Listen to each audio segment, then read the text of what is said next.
Welcome back to the show, my friends. I am your host, Eric Szilagyi. If you've had an uncomfortable experience and you'd like to have it featured on the show, please get a hold of me at contact.uncomfortable@gmail.com. The world wants to hear your story, so please get a hold of me and let's tell yours on a future episode of Uncomfortable. Make sure to follow us on Facebook and Instagram, both at Uncomfortable Podcast 65, and please remember to leave us a 5-star rating and review wherever you can. That's the main way that you, the listener, can help get this show out in front of more people. And with more people listening, that means more people coming forward with their stories. Also, for those of you looking for a change of pace, please head over to Uncomfortable Podcast on YouTube and hit the subscribe and notification bell. That way you will be made aware every time I upload a version of the podcast, like I will with tonight's guest. If you're interested in helping support the show, head over to patreon.com/uncomfortablepodcast770 and check out the 3 levels we have there.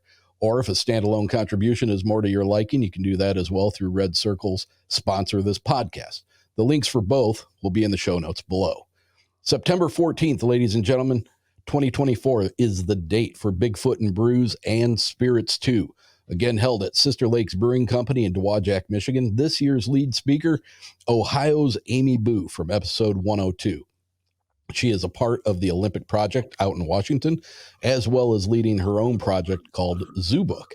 Also, I am pleased to announce that we have secured Mr. Scott Tompkins of the Bigfoot Mapping Project. He is featured in episodes 57 and most recently in episode 127.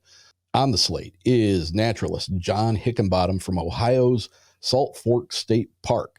John was featured in episode 37, where we dug into the fact that he is responsible for a video series on the Ohio State DNR website on the topic of Bigfoot.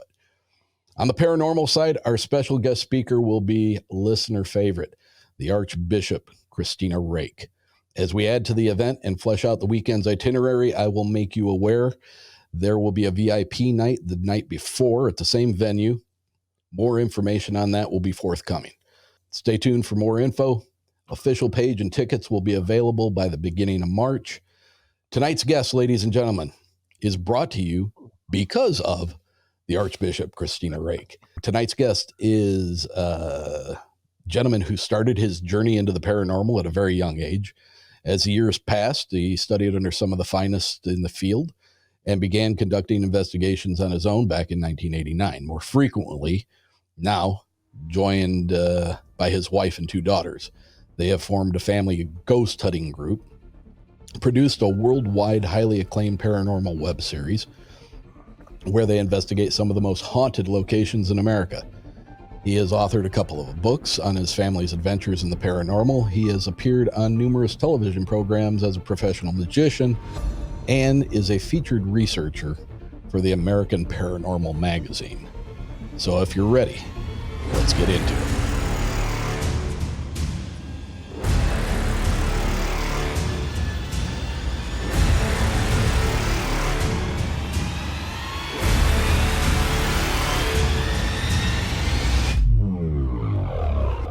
If you will, please give a warm, uncomfortable welcome to Mr. Bobby Gallo. Bobby, welcome to the show.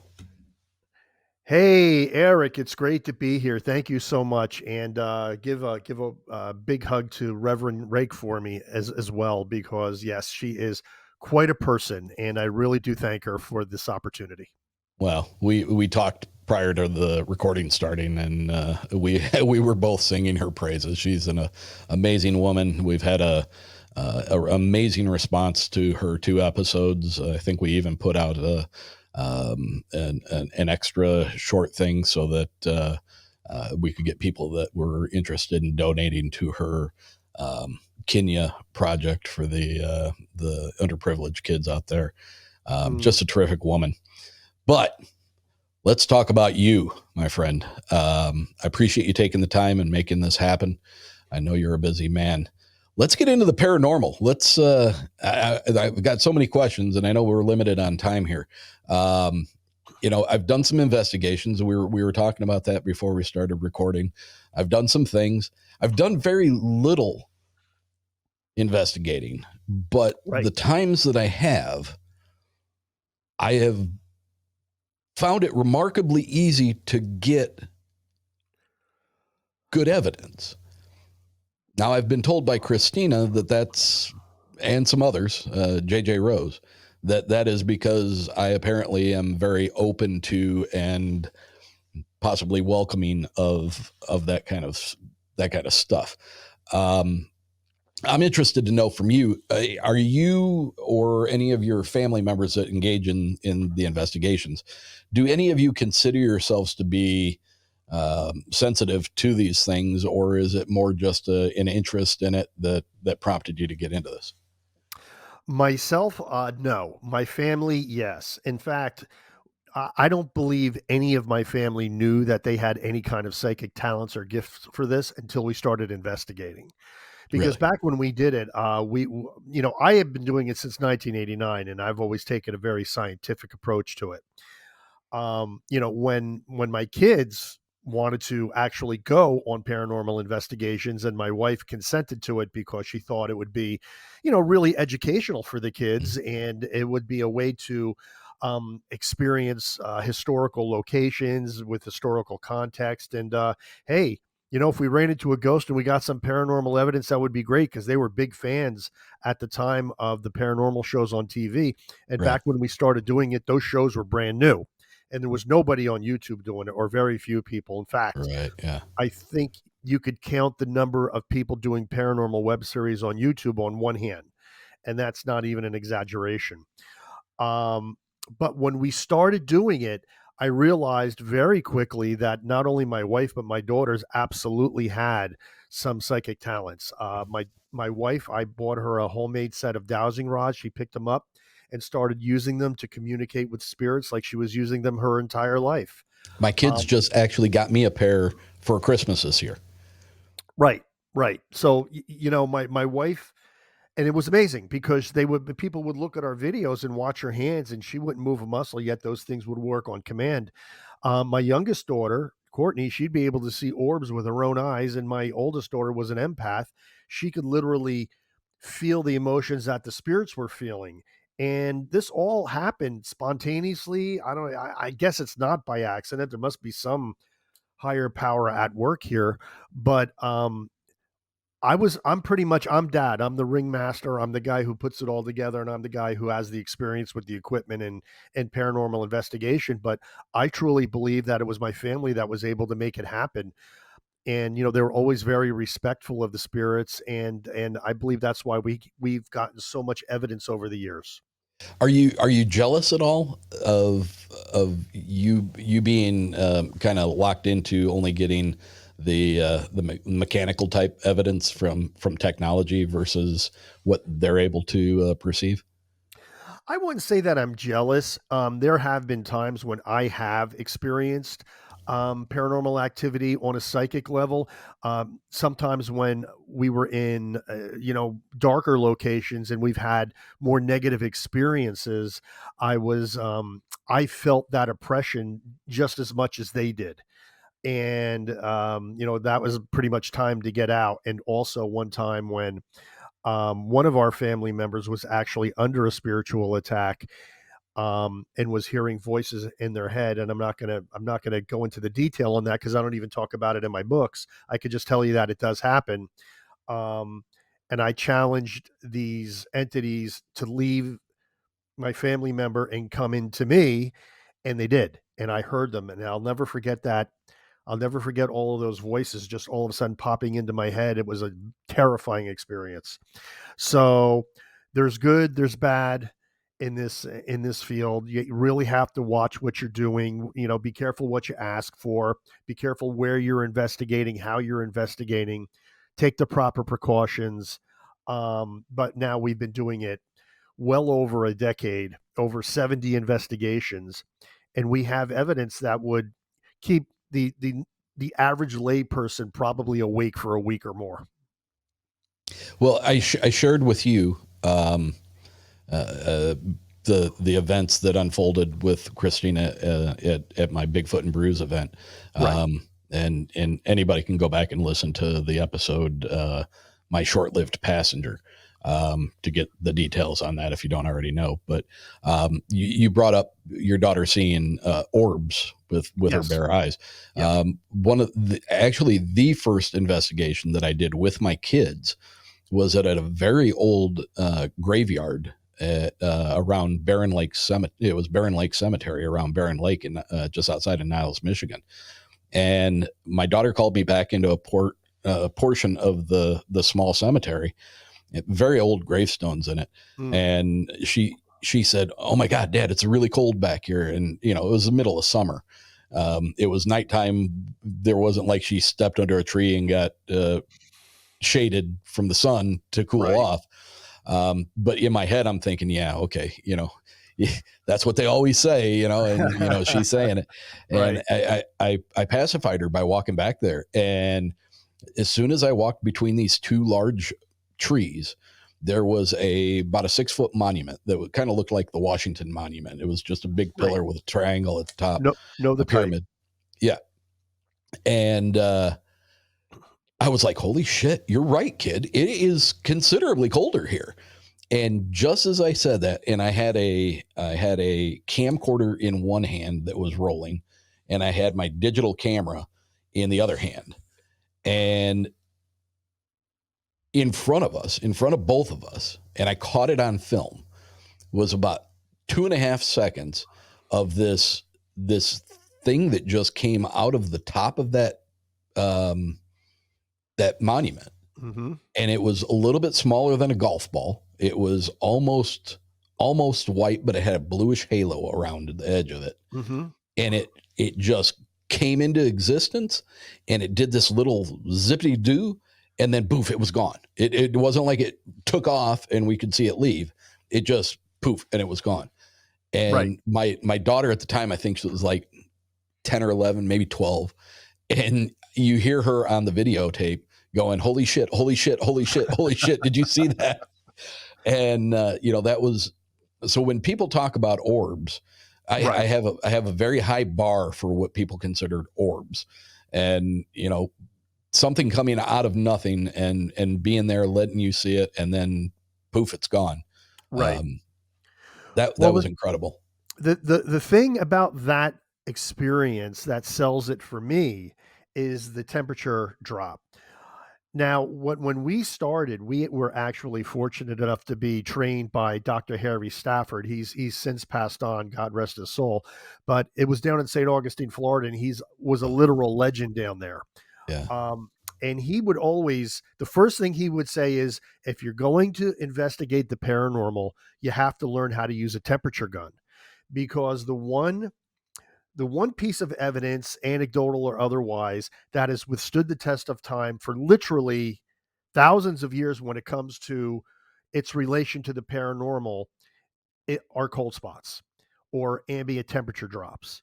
So that's one thing that to this day we take very seriously on an investigation. We always check the temperature, because when there are unexplained temperature drops or locations inside of the cemetery, inside of a house, or anywhere else that are noticeably colder without explanation, like uh, it's not an ice pond, and then the air, it's like right. everything should be relatively the same, but all of a sudden this one spot is 10 degrees colder than another spot.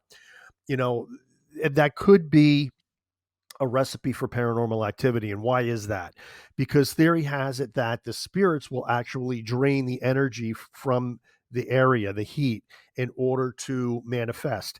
In your case, what happened? It manifested into an orb. Yeah, And in my opinion, and in the opinion of many others, now, of course, the hardcore skeptics are going to tell you it's all dust. Well, you can't see dust with your eyes. yeah, And that was not right. the case. And usually, in my experience anyway, and according to my evidence, a lot of times a spirit, when it's manifesting onto the physical plane where you can see it, it will start as an orb before it has enough energy to manifest into a full body apparition, if that's going to happen. So I totally believe it. I believe that not every orb is a ghost, but I believe that some probably are, or the orb is a portal of sorts where they manifest onto this plane of existence.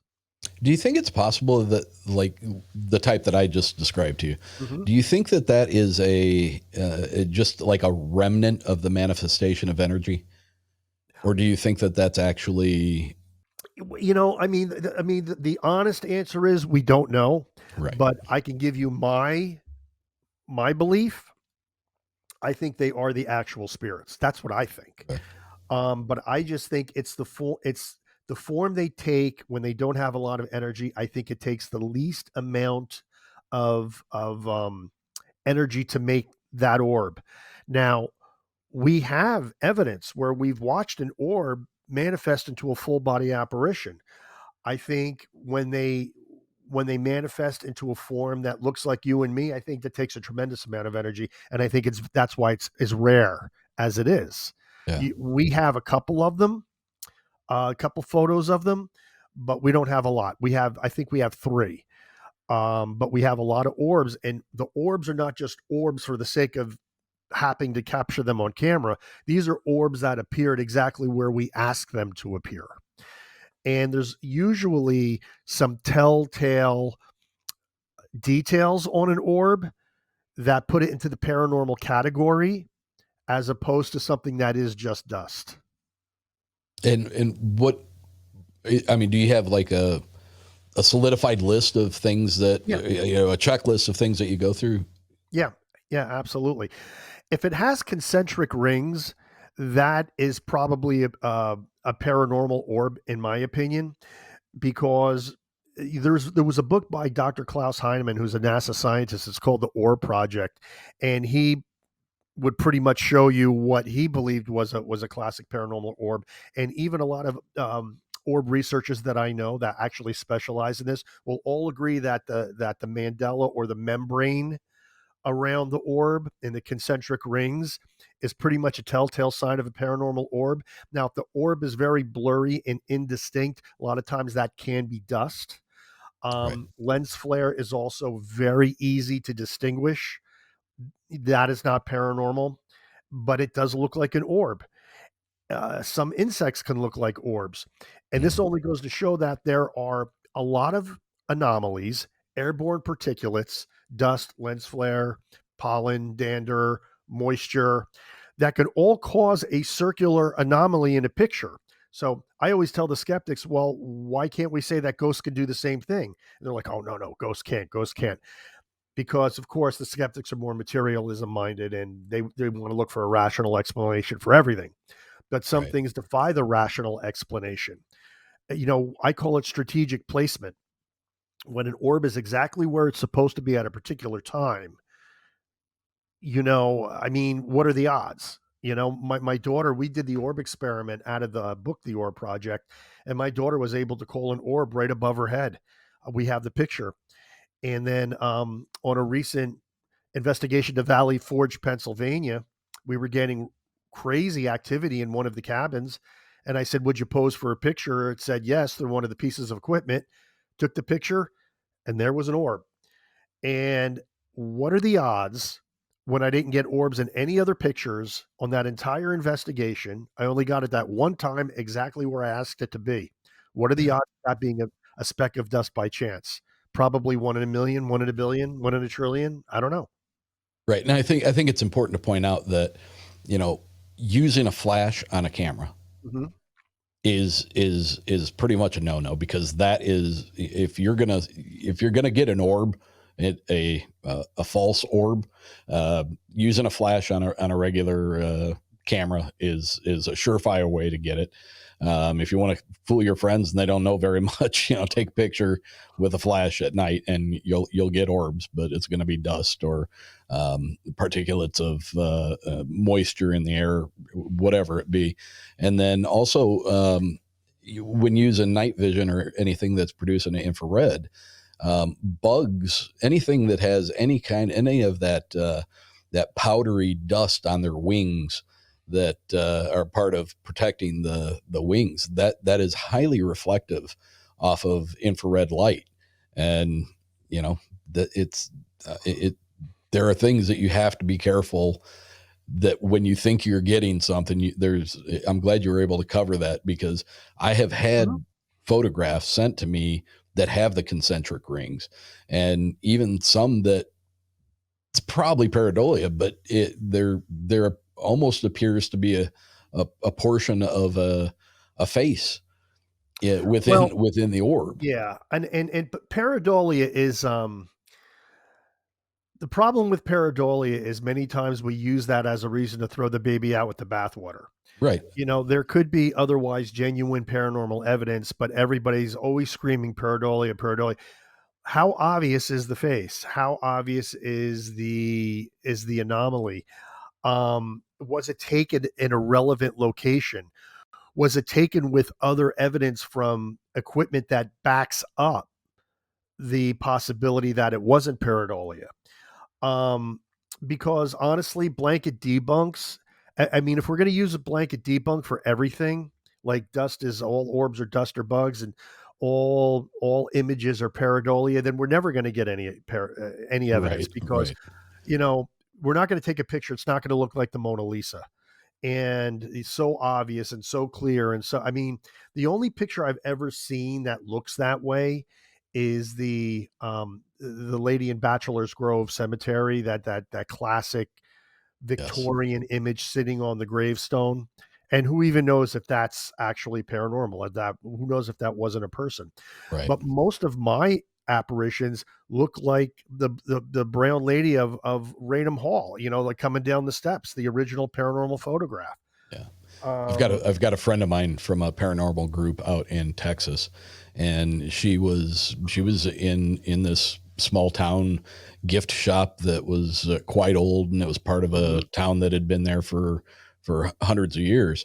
right, Um, and she took a picture, and there is, in that very same color that you're talking about, that grayish brown, there is a very heavy set woman, and it is so clearly different than everything else around it.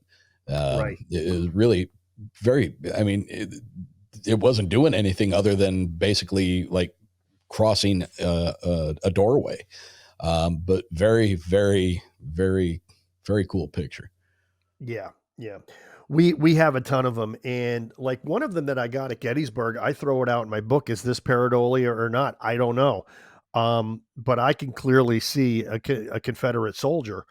Other people might say it's pareidolia, and I know that does exist. I mean, I in my first book, I have a picture on my basement floor that was created by a rag soaked in oil that stained the concrete, and I swear it looks just like Abe Lincoln. And I tell the people in the book, I said, "Look, this is not a ghost, but Right. check this out. Do Remind, you see what I see?" And everybody says, "Yeah, it looks like Abe." yeah. Reminds me of what was that years ago, that piece of toast that was going around that was burnt, that apparently had the image of Jesus Christ in it. Yeah, yeah. And I know one investigator that I love her to death, but during her lectures, she'll show pictures of faces in the clouds, and I'm like, yeah, I cringe, you know. And I'm like, Yeah. I don't say anything. I got to be nice, but Right. there's some things that are clearly pareidolia. Well, I mean, and I'll be the first to admit to your point, it's relative to the location where you got it, right? that's really important. Just something up in the air is Right. Right. Like when if I ask something to appear in this one location and there it is, to me, that's important. Just the other night, I was on another show and we showed a video where my daughter saw orbs dancing on the stairs of a haunted theater, and I have them on video. They set off a motion detector. And third, we have her with the eyewitness account where she actually saw them. And I didn't say anything at the time when I was videotaping them. She just said, I don't know what that was, but I saw them on the stairs going up and down, and there they are on the video. So when I call those evidence strings, and the more evidence strings you have, the closer you come to some type of scientific proof. Now, we don't have scientific proof beyond a reasonable doubt at this point because you have to have repeatable evidence, which we're probably never going to have in the paranormal field. right. But we have enough circumstantial evidence and anecdotal evidence and physical evidence to come to the conclusion that some of these things were most likely paranormal. It's very similar to the Bigfoot community. You know, you have thousands of people who are saying they see this thing. You're Right. having thousands of people who are reporting having experiences with it. There's no body. There's no clear pictures. There's but I mean, it's very, very, very, very similar. Different topic, but very similar occurrences. Well, I Um, think, when it comes to Bigfoot, and that's cryptozoology, it's not really my wheelhouse, mhm, but I will tell you this. I always tell people, the skeptics will say, "Well, why what haven't we found scat? Why haven't we found DNA? Why haven't we found a body?" And my understanding is this, it's clearly a primate. Just looking at eyewitness accounts, the pictures, the drawings from eyewitness accounts, right. and of course the casts of the feet themselves look like a primate. Why do we assume that they are as dumb as, let's say, a gorilla or a monkey? How Exactly. Yeah. about we don't know. Maybe they have intelligence approaching our own. And if they Or do, surpass it. or exactly. Yeah. And if they do, why would we not assume that they are intelligent enough to know that they don't want us to know they exist because we're going to hunt them down? Most likely, Right. they've seen what we do throughout history to Right. other cultures that are alien to our own. And maybe they're intelligent enough that they have perfected a way to keep themselves from being seen, except in that rare circumstance. It's funny because I had this conversation with Christina, and I've had it with some other people. The similarities between investigating a haunted location and what people experience with Bigfoot, because there are orbs seen by people who are in the woods Right, having experiences with Bigfoot. There are knocks, tree knocks. People right, assume that it's a tree knock, right? right. But it's not a what if it's not a Bigfoot with a big stick hitting a tree? What if it is something very similar to, and I would imagine you'd agree with me on this, you hear a knock on a wall or on a table or something in a haunted location. Maybe that's not just a ghost knocking and saying, "Hey, I'm here." Maybe that's a peripheral effect of them coming into our ability to perceive them. Oh, Maybe that's absolutely. maybe Yeah. that's a sound that is an effect of them coming into our perception. It It's so could strange. be. It could be. I mean, again, that's what I think. I've suspect that orbs are spirits, but they could be portals. They could be opening a portal, and that's what we perceive as an orb. I mean, we don't Mhm. know. We don't know. We don't have any hardcore proof other than the fact that these things sometimes do act on command. And the whole Bigfoot phenomenon, that may be the same thing.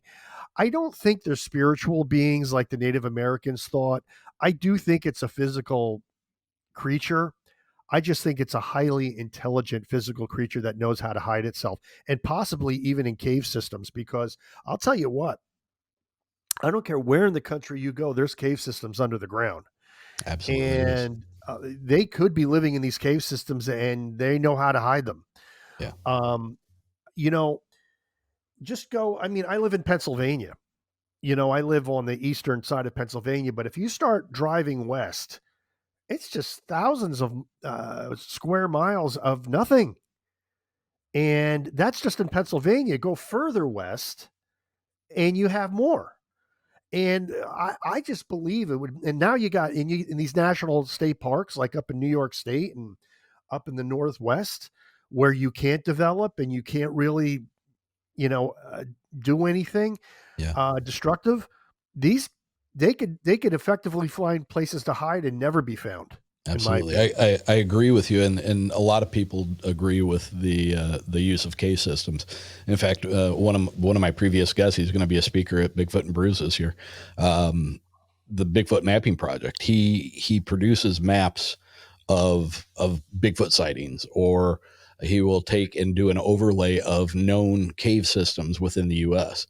And when you overlay those with the pinpoints of people who have had experiences and reported seeing Bigfoot, those those populate each other. They're very, very spot on, and so I mean, it makes sense that they would be using that. Right. The other thing that's very interesting is if you overlay a map of all the reported UFO sightings from the 1930s in the U.S., those also populate the same areas as the Bigfoot and the cave systems. Right. Right. Exactly. Yeah. It's kind of crazy. It is. It I'm is. not drawing a It's a correlation that fascinating subject. It really is. yeah, I'm not drawing a correlation that Bigfoot are from UFOs, but maybe there's something geological about those areas that produce or attract that kind of attention. I don't know. Well, I mean, just look at scientists. They go into the oceans and they catch a fish that they thought of has been extinct for 50,000 years. And they're like, Yeah, "Oh, it's still alive. We thought this was extinct a long time ago." yeah, Or they go into Madagascar and they find a new insect that they never discovered before. I mean, look, we've only explored what, 10% of the ocean floor. We've if that. only, Yeah, we've never been past the crust of the earth. Um, we don't know a lot. right. Modern science is only what, 200 years old, really? That started with Isaac Newton. Yeah, Um, we're we we're haven't with infants. so much we don't know. Yeah, our And the science one is an infant, really. it is. And the one thing that we have the most evidence for throughout millennia are ghosts. There's more evidence for the existence of spirits than anything else. And the skeptic will say, "Well, what evidence? What evidence?" I said, "It's mostly anecdotal, but it's there." And if you look at even Neanderthals were burying their dead with implements and tools, which back then were so valuable because they were so rare, Right, but yet they would bury them with their dead because they thought the dead were going to use them in the afterlife. They instinctively knew, either they instinctively knew or they had the experience of spirits and knew that the consciousness survives the death of the body. And all your great metaphysical teachers, all of your great religions all believe this. And some people say, well, the Buddhists don't believe it. The Buddhists believe in reincarnation. It's a spirit that's being transferred. So, in essence, it's still paranormal. So, to me, the evidence is undeniable. And yet, it's the one thing that science refuses to, well, modern science refuses to take seriously. It boggles my mind. everything's a demon. Every haunted house is a portal to hell. Yeah. Sure. Okay. Okay, so I've talked to um, some really very level headed people who investigate haunted locations, um, and 15 years, 18 years, 12 years, um, hardly ever run into anything that they would consider to be, hey, we better not be messing with this because this is not good. Um, Well, now I'm not talking the existence of demons and I'll talk about it. let's get into that. um, I believe there's two types of malevolent entities. One are demonic, but I think they're very rare. Even in your ancient scriptures, there is an allusion to the fact that there's a finite number of demons. I mean, they were angels that fell from heaven, Right, and there's a finite number. They can't be everywhere at once, and I doubt any of them are posing as Aunt Mabel, through the psychic medium. I I find, because to what end, honestly? right, Because your fundamentalists, and I've run into just so many of them, will say, "Oh, it's all demonic." I'm like, well, if a psychic medium is giving me a message from my departed parents that bolsters my faith and puts me at peace, how is that demonic? And don't you think these demons have something better to do? And that's what I would say. And not only that. Demons actually don't want you to believe they exist because that gives you power over them. They would rather you be an atheist. They would rather you being an unbeliever. Those are the easiest people to manipulate. And once you believe that, Darwinism rules and anything goes. So I think that's really where demons come into play. I think the bigger problem in paranormal investigation are earthbound spirits, Okay. spirits that have not moved on for one reason or another. They are people, and they could be very mischievous and sometimes downright nasty. And we've experienced several of those in our investigations over the years. Have you? So, yeah, absolutely. Um, Spiritual attachment. We've had entities tell us to get out of cemeteries, certain cemeteries. We've had some, one was actually tormenting my oldest daughter by telling her about her recent friend's suicide. Oh my. Yeah, real nasty stuff. And we've experienced all of that. We've also had some really great experiences with spirits, some really wonderful experiences. So the paranormal could take all kinds of twists and turns. But is everything a demon? Absolutely not. Absolutely not. 100% not. However, and Bishop Rake would probably agree with me on this, it all really started um, about 500 years ago when Martin Luther threw out the books of the Bible that contain references to praying for the dead and Yes. that intermediary state where the dead are before they either get to heaven or wherever. I Right. think many times that might be right here on earth.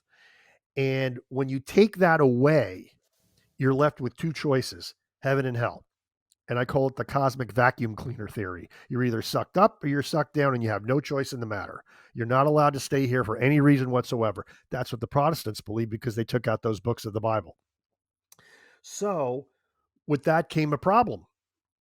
And the problem is that if there is no intermediary state, whether it's here on earth or a physical place, limbo or whatever, then everything that is here has to either be an angel or a demon.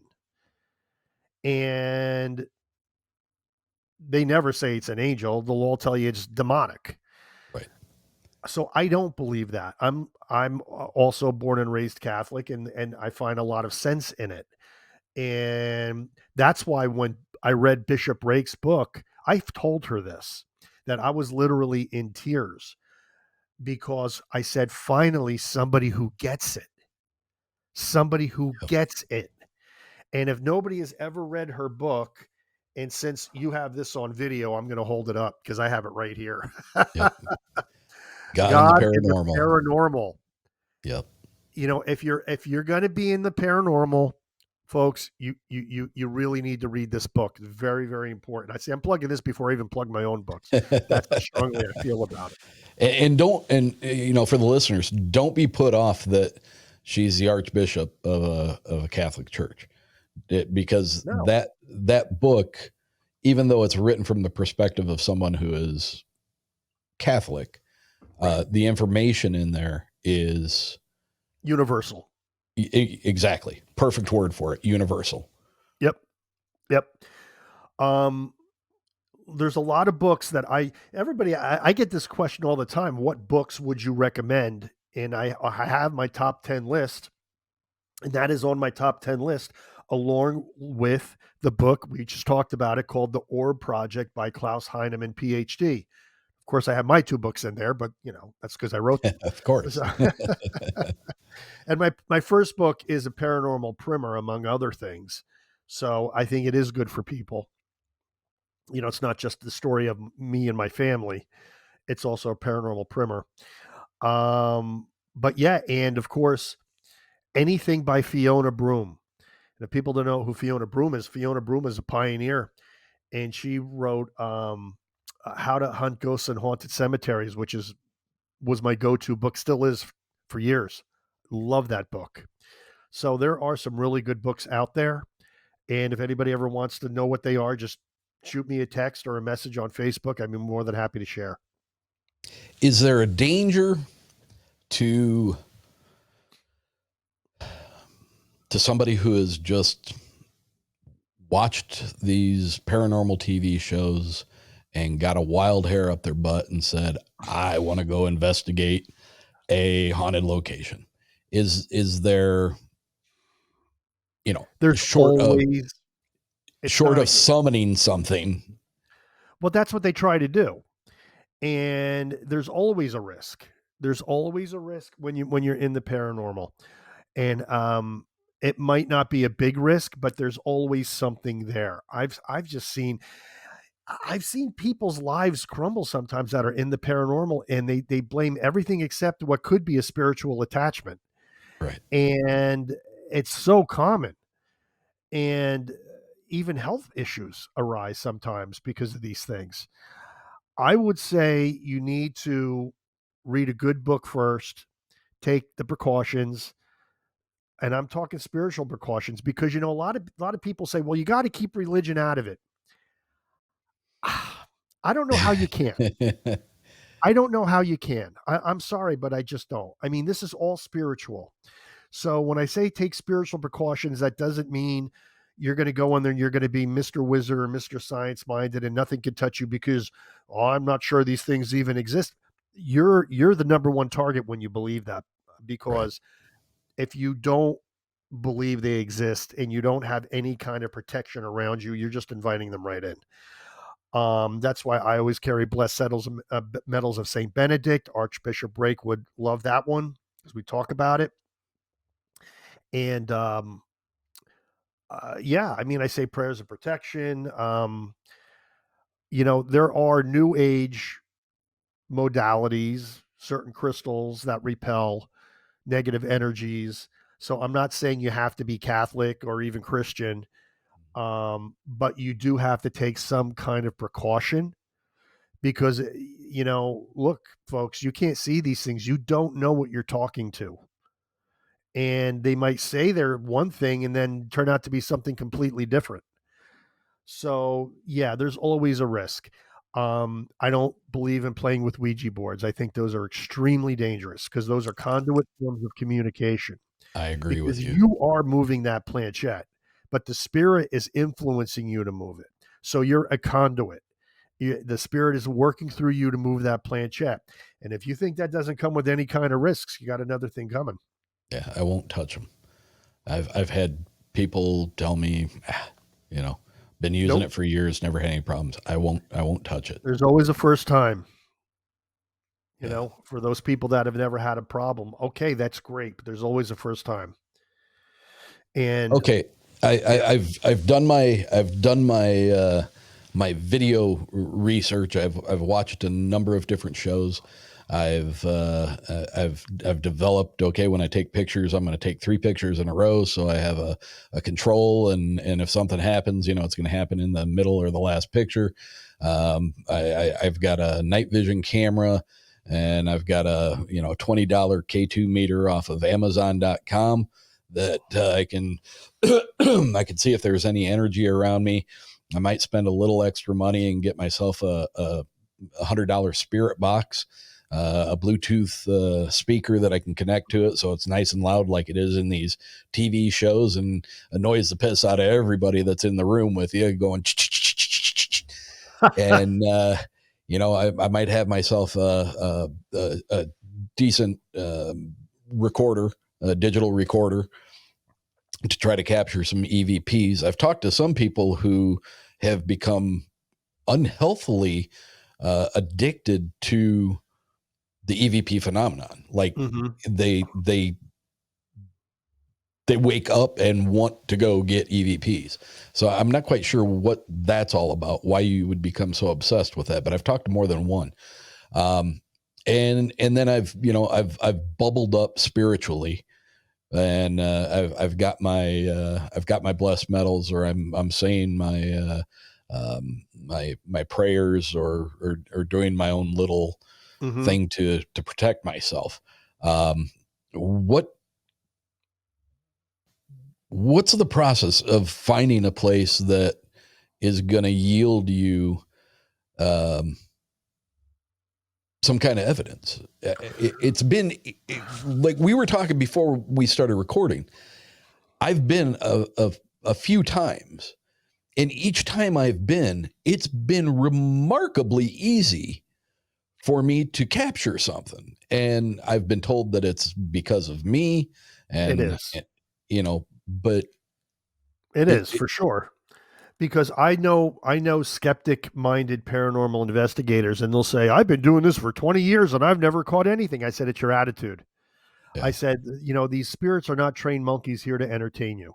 They're people. And if you're open and you're respectful, you'll get evidence. If you're not, you won't. And they don't have to talk to you. And I mean, sometimes they want to, but a lot of times, it's they're doing you the favor.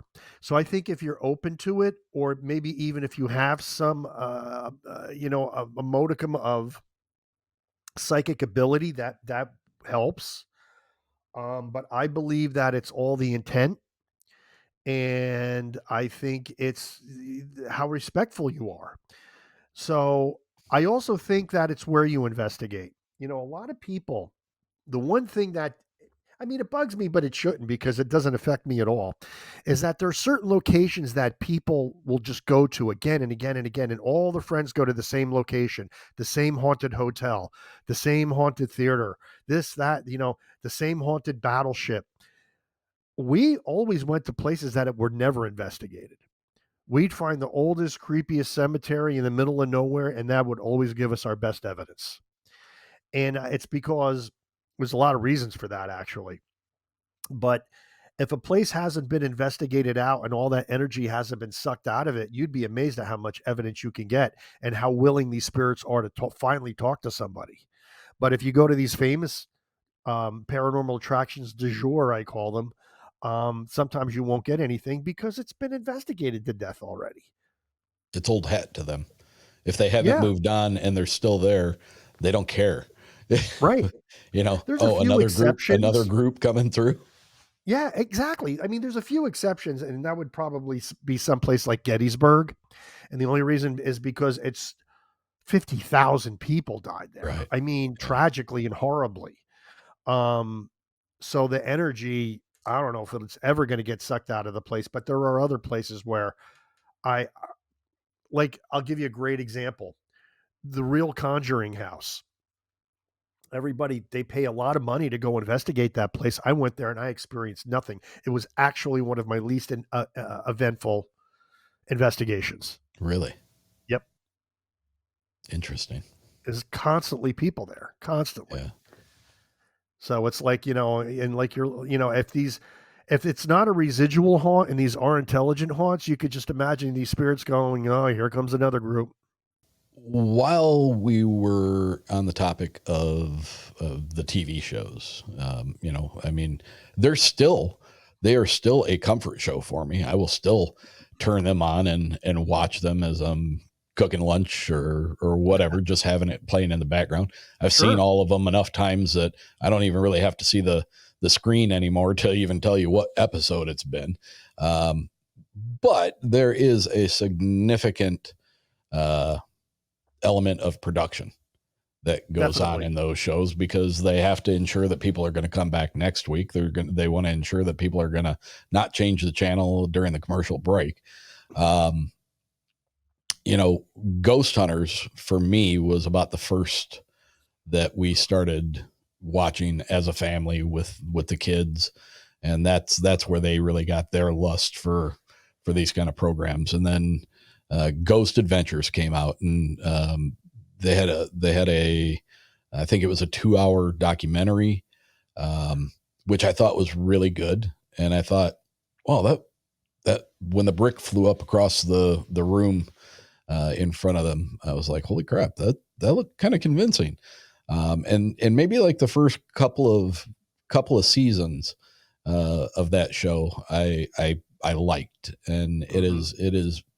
it has turned into this incredibly perverted version of what it started out as, and now it literally, and I mean, there's so many other people that are on the kick now, Portals to Hell, Yep. um, so what, as a magician, I was told that you were pretty privy to some of the things that are done in those shows that they resonated with you as being part of what, a parlor trick, or what are we getting fooled by? Well, as a magician, it's very easy to um, replicate paranormal phenomena. In fact, I have books on it. I right in back of me, I have a library of books, and in many of those books, there's what's called spirit magic, which is magic that a magician could do that makes you think a ghost is manifested in one form or another. And so I have a critical eye. I watch these shows with a critical eye of one who has been trained in this. And I write about it in my second book, Family Spirits 2, Purpose in the Paranormal, where my wife and I were watching one of the more popular and credible, as far as their viewership is concerned, one of the shows. I mean, it's a man and a woman, uh, very empathetic. Everybody likes them. Everybody believes them. And I'm watching the show, and they had a REM pod set up. And if any of your viewers don't know what a REM pod is, it's basically a device that has an antenna, and it generates an electromagnetic field around the antenna. Anything that breaks that field, the alarm will go off. So they had it set up in a hallway, and the two stars are staring at it, and all of a sudden it goes off, and the two stars are staring in amazement. And I look at this, and I said, I didn't just see what I saw. So I rewind it and I watch it again. And sure enough, the REM pod was in a hallway, and there was a room opposite, off the camera angle, on the hallway, off the hallway. And you could see somebody's hand waving up and down, the shadow of the hand Are you setting off kidding? the REM pod. And I'm like, I cannot believe the producers never caught this. When I showed my wife, she was devastated. She will never watch that show again. But I can catch these things. It's and then there was another one, and it may have been on one of the shows you mentioned. I'm not going to say, um, where the star of the show is holding a meter, and he's going through a haunted hotel saying, "Oh, look at all of this paranormal activity." Well, the meter had a REM pod function on it. You can't hold it in your hand because it's detecting you. It's not detecting a ghost. You have to put it down and walk away. Well, And then maybe as it he goes didn't off, know. Maybe he didn't know. oh sure. And I'm watching this and I'm like, but you know what? I thought about it. 95% of his audience is not going to know that. You know, Yeah, he knows it, I would imagine. And the producers definitely have to know it. I mean, come on. yeah. But 95% of his viewers, they're just going to see this thing going off and say, well, I guess it's a ghost. So that to me, that's not even a trick. That's just to me a very cheap way, Deceptive. a deceptive way, thank you, of showing some activity on the show. But when I see that, I'm like, you got to be kidding me. I mean, honestly. Two of the things that really struck me hard when I first saw it, and it's funny because you mentioned St. Augustine earlier in the show, and during Ghost Hunters, they did an investigation of the St. Augustine lighthouse, and they were looking up through the spiraling staircase, and Right. something very dark looked over, and that I thought was well done. If it wasn't real, um, but I bought it until I saw another episode where they were investigating a prison, and it might have been Penhurst prison. I don't remember exactly, but there was a black cloaked figure that seemed to run down the catwalk, um, and got caught on camera. Mm-hmm. And I've watched that several times, and I cannot believe that they haven't pulled that episode and replaced that scene with something a little more convincing, because literally I can swear that you see like the whites of tennis shoes at the bottom of that black cloak as it turns to run back down the Wow. hall. Wow. And it's like, boy, I don't think you guys got me on this one. Well, there was an episode on one of these ghost hunting shows where they were using a K2 and they were going upstairs and the K2 is going off, and they're like, "Wow, look at this K2 going crazy!" And then the camera pans to the side and you could see a lit exit sign right underneath the stairs. That's what was setting off the K2. Right. Those things give off actually a lot of EMF, but it don't. I mean, they didn't do a baseline reading. And for your listeners, what a baseline reading is you go over the whole area in the beginning of the investigation with an EMF detector to find out where there's faulty wiring or anything that could be setting it off that has a natural explanation. Yeah. Once you get all of that out of the way, you say, okay, there's nothing here. Now, when you get EMF where there shouldn't be EMF, now you have something. Yeah. So that clearly wasn't the case there. That again, going back to what we talked before the recording about the cottage that I had been to, that I we got everybody out of the house. Everybody was out of the house. I went to, with a K2 meter, I went to every outlet. I found where the router, the internet router was.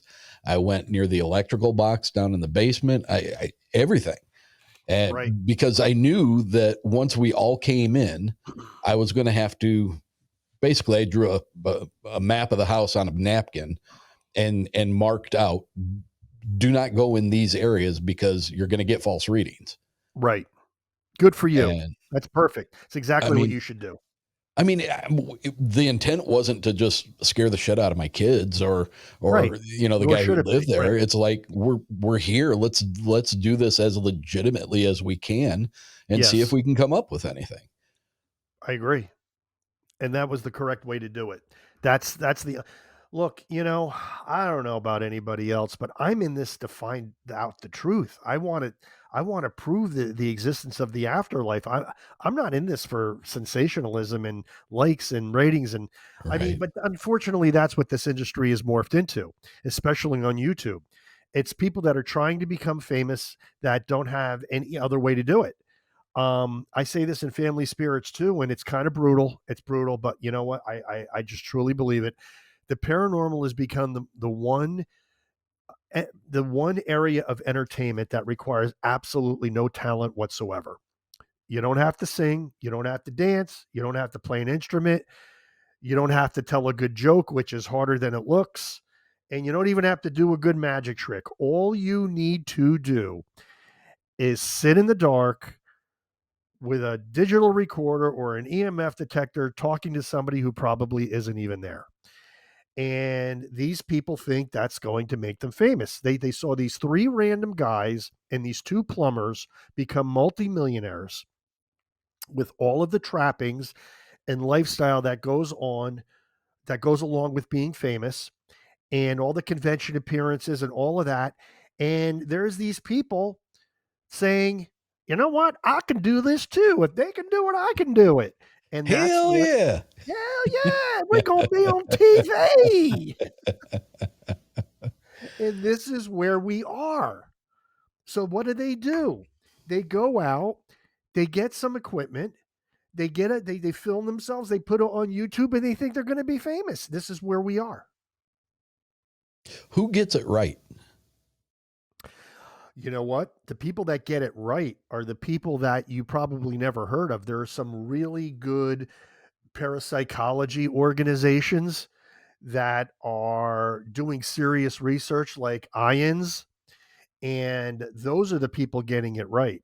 It's the people like Klaus Heinemann when he wrote the Ore Project, that book. He did that with real scientific intention. There are people getting it right. Now, I was here trying to do it legitimately. A decade ago, I've seen it, the pendulum swing all the way towards the strictly entertainment end, which is where we are now. But I am starting to see it starting to swing back. And the reason I say that is because the networks are starting to cancel these paranormal shows. People have caught on and they stopped watching them because they know a lot of it is just sensationalism. Yeah. Um, you're seeing a lot of these paranormal web series on YouTube.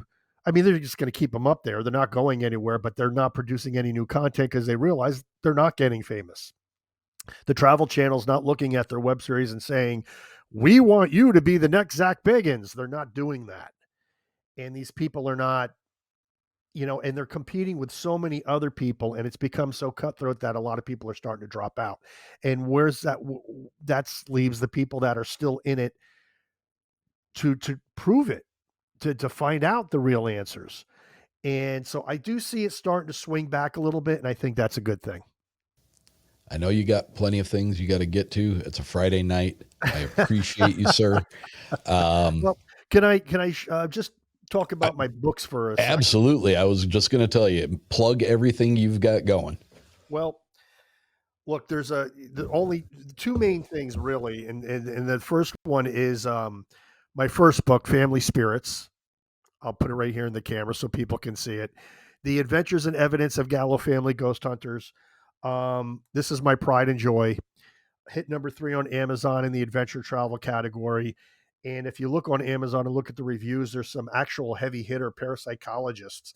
One guy is a metaphysical researcher, said it's the best book on the paranormal he's ever read, bar none, number 1. Good for you. Yeah, a lot of people, you'll see that review on Amazon. It's the newest one, in fact, newest review. Then we have Family Spirits 2, Purpose of the Paranormal. This is where Archbishop Christina Rake appears in this book. And this book was basically written in response to what we were just talking about, the sensationalism and the paranormal. Plus, it's more of our investigations. And one last thing I just wrote is a book on how to be a magician. almost almost 400 pages. And this was just published by Barnes and Noble with a 25-year-old picture of me on the cover.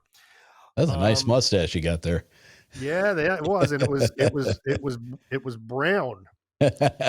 And but here's the thing, and I want people to know this, and this is very important to me. If you go and watch our web series, and where's our web series? You'll see it right next to my name. It's at ghosthunter.ws. That's our link tree, and you can watch our web series. Anything you see in that web series and anything you read in our books really happened. Nothing is sensationalized. Everything is absolutely real. We like to say real family, real life, real ghosts, because we mean it. And is everything that we captured a ghost? Probably not. But some of it is so compelling that it'll give you a lot of food for thought. Um, so we like to put ourselves in that category of real researchers. Is do we have some dramatic music at points in our show? Yes, we do, and we have some great titling and whatnot. But that's only because I think a little production value is important. So I don't just look like a dad taking home movies of his kids and putting it on YouTube. Right. So it's an enjoyable show. We pack a lot into each 20-minute episode, a little more, a little less on some, but everything is real. So if you go And to Ghost Hunter, yeah, go ahead. where is that available at? If you go to ghosthunter.ws, that's a link tree. So you Okay. go to that, and our entire paranormal world is there. You'll see Okay. links to our web series, which is on Vimeo, Daily Motion, Odyssey, YouTube, Rumble. We have it on all the major platforms. And then you'll see links to where they can buy the books, and links to our photo dump pages for our investigations. We have one on MeWe, our Facebook pages. It's all there. It's all at ghosthunter.ws. And that's the link tree. You'll find all That's the the link links tree. there. Yeah. Yeah, the link tree is the greatest invention anybody ever came up with. One URL and Brilliant. you've got everything there. Brilliant, isn't it? It really It is is. wonderful. Everybody should do it. And it's free. It is free for how long? who knows? But I would pay for it though. I mean, currently, don't tell them I currently it said is that. free. Don't tell them I said that, but I would because it's just to be able to give out one URL and have everything there that they could want is just wonderful. It really is. Bobby Gallo, I'm thrilled that the Archbishop introduced us. It's been a Oh, pleasure me talking to too. you. Absolute pleasure talking to you. You are. I'm going to have to. I'm going to have to dive into all of your content. I very much like the way that you handle yourself, and Thank you. Thank there you. there is nothing nothing at all that strikes me as being pretentious or um, produced about you or the way you talk about what you do. The magician book, not that I want to be a magician, but that that is only available through Barnes and Noble. Is that what you said? That is correct. That is Okay. correct. That's a Barnes and Noble exclusive. That's actually, believe it or not, that's actually the printed version. I used to run the world's largest website for magicians called the International Conservatory of Magic, and that started back in the late '90s. And that was really when the internet was young. Was magicschool.com, and we had students from all over the world that came and to learn magic on the internet, which was this brand new thing. And but as YouTube took over, we started losing subscribers to the point where we ended up closing down the site. But in the interim, I had written, well, the entire site was about 2,000 pages of original magic content. So all of the stuff that I personally wrote, I didn't want that to go into the ether. I mean, it was countless hours of work, and often at the time, often at the expense of spending time with my kids who were growing up. So I said, you know what? I said, I need to get this. I need to get all those lessons and print them into a book. And that's what this is. This is all the lessons from the International Conservatory of Magic printed into a book. And so that anybody who wants to be a magician or even experienced magicians that want really good original content that works before a paying audience, this is the book for them. So Are I'm there yeah. are there any magicians that you have seen or heard of or are aware of that may be in league with something other in order to do some of the things that they do? You know, I'm going to say no. And I'm going to tell you why I'm going to say no. Because believe it or not, and this might strike you as strange, and it strikes a lot of people as strange, magicians are the biggest group of atheists you have ever met in your entire life.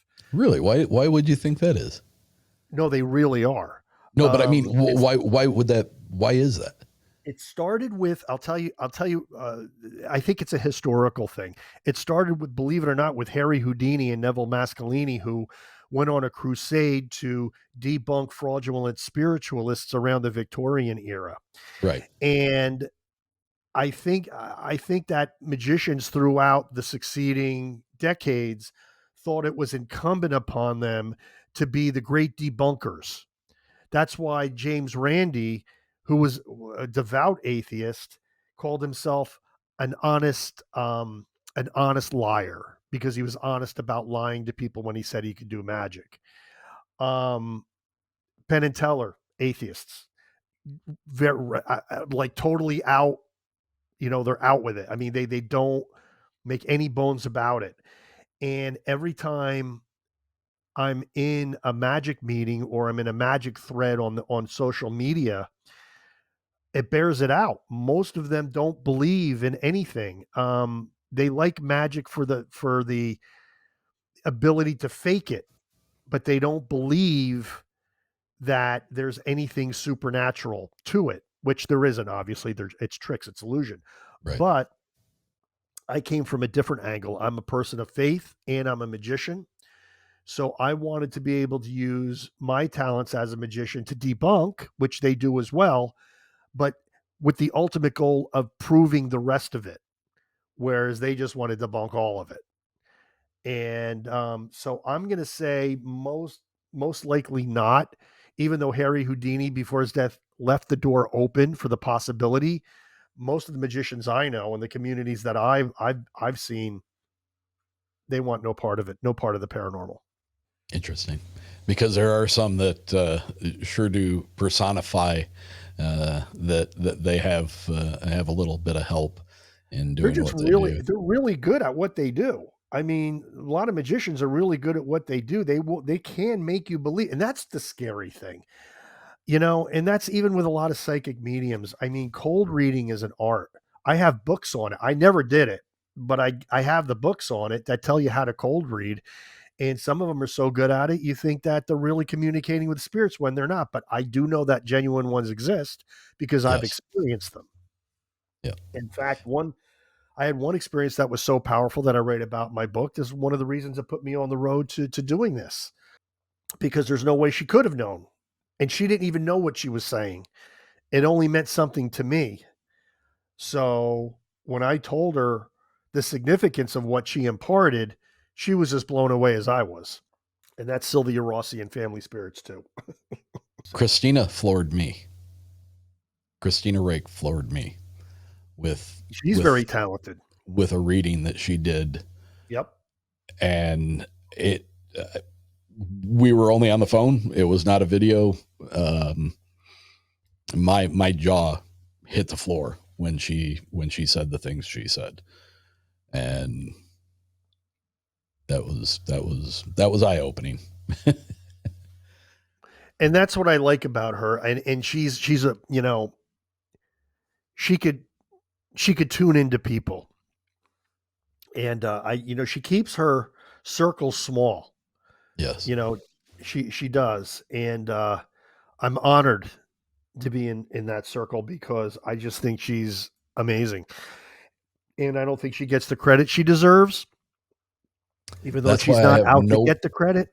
right, and that's why I have no problem throwing her name around, because And I do too. more people need to know about her. Again, I mean, I've said in the beginning of the show, I'll say it again now. When I read her book, it's things that I already believed, and she wrote it in a book. And coming from her with her theological background, I mean, she's a Yale. She went to Yale for theology. I mean, Yeah. this she knows her stuff. Yes. When She does. when she wrote in that book things that I've been saying, but I didn't have. It was all up to that point. It was only my personal belief. When I'm reading this book written by somebody with her credentials, I was like, it was so meaningful to me because finally I said, somebody who gets it. Now I could give people this book and say, if you don't believe me, read what she wrote, which was basically the same thing. Yeah. So that all ghosts are not demons. What we do is paranormal investigators. There's nothing wrong with what we're doing. And I know, for those religious minded people that might be watching, they're saying, well, you should just have faith. Well, Thomas needed proof, in the Bible. Yeah. I mean, I put myself in the same league as Thomas, St. Thomas. He says, I'm not going to believe it unless I put the finger in his side. And Jesus goes, okay. I cannot tell you how many times I've been told you just got to have blind faith. I've got too many questions, and I don't think There's nothing wrong with that. I do not think that God is going to be upset with me because I ask questions and want to know. That's right. I may not find out until the end, but I really don't think there's any problem with asking questions and being interested and looking into it. I don't think there's anything wrong with it either. And I think in a lot of regards, it's important because some people do you know how many people are falling away from faith, of any faith? I'm not talking about Catholicism, Protestant, whatever. People just stop believing because they are told they need to just have faith. And they says, well, I need proof. And if you can't give me proof, then I'm not going to believe in it at all. Yeah. When us investigators, paranormal, when we give people the glimpse of that other side, and it's just a glimpse, but sometimes a glimpse is all it takes. Yeah. That could start them swinging back the other way. And I think that's really important because I think secularism and humanism, we're living in a world where I think it's dangerous because, the bottom line is If there's no higher power, then Darwinism rules and anything goes. It's survival of the fittest. If you can get away with it, go for it. The world seems to be going that way, doesn't it? Very fast. Yeah. So I think what we do as paranormal investigators, I think it's a very valuable service to the public. I truly do. I'm actually going for my PhD in parapsychology. Congratulations. And the professor said it's one of the noblest pursuits, because if we prove this, it's going to change the world. And I believe him. Ladies and gentlemen, Bobby Gallo, ghosthunter.ws. That's where you're going to find his link tree with all the links to all of his videos, where you can buy his books, anything and everything about him and his family ghost hunting adventures. Sir, thank you so much. I appreciate your time. It's been a pleasure. Hopefully we can do this again. I would love to do it again. Thank you so much for having me on. It was a privilege. I appreciate it. Good night. Good night.